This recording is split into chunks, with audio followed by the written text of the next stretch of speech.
വോട്ടെണ്ണൽ തുടങ്ങി കൗണ്ടിംഗ് സ്റ്റേഷനുകളിൽ വോട്ടെണ്ണൽ തുടങ്ങിയിരിക്കുകയാണ്. ഏത് നിമിഷവും ആദ്യ ലീഡ് എവിടെ നിന്നാണ് ആദ്യ ലീഡ് വരുന്നത് എന്നതിന്റെ ആകാംക്ഷയാണ്. ഇന്ന് വയനാടാണ് കൂടുതലും വളരെ വേഗത്തിൽ ഈ വോട്ടെണ്ണൽ പ്രക്രിയ തുടങ്ങിയത്. സ്ട്രോങ് റൂം തുറക്കുന്നത് മുതൽ അവിടെ ഒരു പ്രശ്നവും ഉണ്ടായിട്ടില്ല വയനാട് ജില്ലയിൽ. വയനാട് നിന്നാണോ ആദ്യ ഫലസൂചന വരുന്നതെന്ന് കാണാം. അതോടൊപ്പം തന്നെ പ്രമുഖർ മത്സരിക്കുന്ന മണ്ഡലങ്ങളിൽ ആദ്യ സൂചനകൾ കിട്ടിത്തുടങ്ങും അല്പസമയത്തിനകം. എന്തായാലും നിമിഷങ്ങൾ എണ്ണി കാത്തിരിക്കാം കേരളം ആര് ഭരിക്കും എന്നതിന്റെ അറിയുന്നതിന് വേണ്ടി. പ്രേക്ഷകർ കാത്തിരിക്കുക.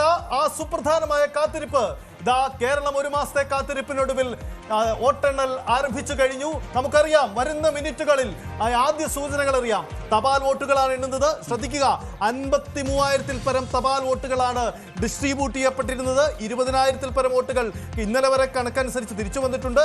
ഇന്ന് ഈ 8 മണി വരെയുള്ള തിരിച്ചു വരുന്ന കണക്ക് കൂടി ചേർത്ത് ഉള്ള തപാൽ വോട്ടുകളാണ് കൗണ്ട് ചെയ്യപ്പെടുക.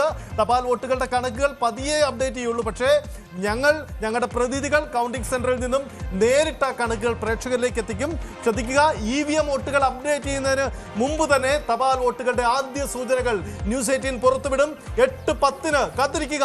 വെറും 10 മിനിറ്റിനുള്ളിൽ ആദ്യ സൂചന ന്യൂസ് 18 സ്ക്രീനിലൂടെ പ്രേക്ഷകരിലേക്ക് എത്തും. കേരളം എങ്ങനെയാണ് ചിന്തിക്കുന്നത്? തപാൽ വോട്ടുകളുടെ പൊതുചിത്രം എത്രയാണ്? മഞ്ജുഷ, പൊതുവിൽ തപാൽ വോട്ടുകൾ ഇടത് അനുകൂലം എന്നതാണ് പലയിടങ്ങളിലും UDF-ന് മേൽക്കൈ കിട്ടിയിട്ടുമുണ്ട്. എന്തായാലും തുടക്ക സമയത്ത് ആർക്കായിരിക്കും ലീഡ്? ഓരോ നിമിഷവും കാത്തിരിക്കുകയാണ്. ആദ്യ സൂചന വരുന്നത് കാത്ത് പാലായിൽ പോസ്റ്റൽ ബാലറ്റുകൾ എണ്ണി തുടങ്ങി. അല്പസമയത്തിനുള്ളിൽ തന്നെ ആരാണ് ലീഡ് ചെയ്യുന്നതെന്ന് അറിയാൻ കഴിയും. നിമിഷങ്ങൾ എണ്ണി കാത്തിരിക്കാം ഏത് മണ്ഡലത്തിൽ നിന്നാണ് ആദ്യ സൂചന വരുന്നത് എന്ന്. വയനാട് തുടങ്ങിക്കഴിഞ്ഞു. വയനാട് 3 മണ്ഡലങ്ങളിലും വോട്ടെണ്ണൽ തുടങ്ങി.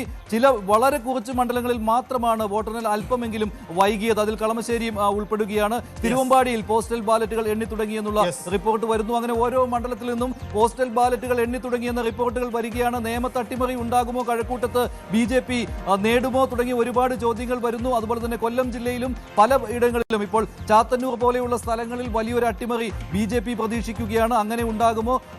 കൊല്ലം തിരിച്ചുപിടിക്കുവാൻ, കൊല്ലത്ത് നേട്ടമുണ്ടാക്കുവാൻ UDF-ന് കഴിയുമോ? പത്തനംതിട്ടയിൽ 5-ൽ 5 നേടാൻ കഴിയുമെന്നുള്ള പ്രതീക്ഷ UDF വെച്ച് പുലർത്തുന്നു. പക്ഷേ ഇല്ല എന്ന് LDF പറയുന്നു. കോട്ടയത്ത് കഴിഞ്ഞ തവണ ഉണ്ടായ ചെറിയൊരു നഷ്ടം നികത്തുവാൻ UDF ശ്രമിച്ചിരുന്നു. ആദ്യ തവണ ഫലവത്താകുമോ? തുടങ്ങി ഒട്ടേറെ ചോദ്യങ്ങൾ. തിരുവമ്പാടി വോട്ടെണ്ണൽ കേന്ദ്രം, അവിടെ വോട്ടെണ്ണൽ തുടങ്ങി എന്നുള്ള വിവരം വരുന്നു. അങ്ങനെ ഓരോയിടത്തു നിന്നും റിപ്പോർട്ടർമാർ നമുക്ക് വിവരങ്ങൾ അറിയിച്ചുകൊണ്ടിരിക്കുകയാണ്. അല്പസമയം കാത്തിരിക്കൂ എന്നാണ് ഓരോ റിപ്പോർട്ടർമാരും പറയുന്നത്. കൊല്ലത്ത് പോസ്റ്റൽ ബാലറ്റുകൾ എണ്ണി തുടങ്ങി.